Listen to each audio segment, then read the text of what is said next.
Дежурную часть ГИБДД МВД по Удмуртской республике поступила информация от граждан о водителе, управляющем автомобилем Hyundai белого цвета с признаками опьянения. Незамедлительно для проверки поступившей информации был направлен патруль ДПС. Данный автомобиль был обнаружен на улице 10 лет октября, двигающийся на высокой скорости.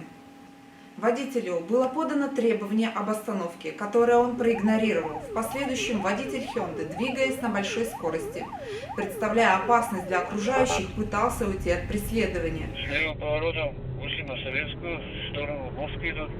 На запрещающей, на Удмуртскую, с левым поворотом, в сторону Удгу.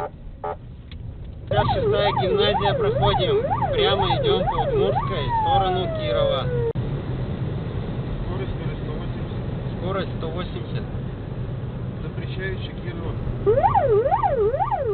На перекрестке улиц Кирова и Удмуртская водитель не справился с управлением, совершил столкновение с попутно двигающимся автомобилем Рено с последующим наездом на тросовое ограждение, которые не позволили ему в дальнейшем выехать на встречную полосу, тем самым предотвратить более тяжкие последствия. Водителем преследуемого автомобиля оказался 19-летний молодой человек, который имел явные признаки опьянения. При проведении освидетельствования было установлено состояние алкогольного опьянения. Необходимо отметить, что в автомобиле Hyundai находилось еще 3 пассажира – девушки 17 и 18 лет и 10-летний мальчик.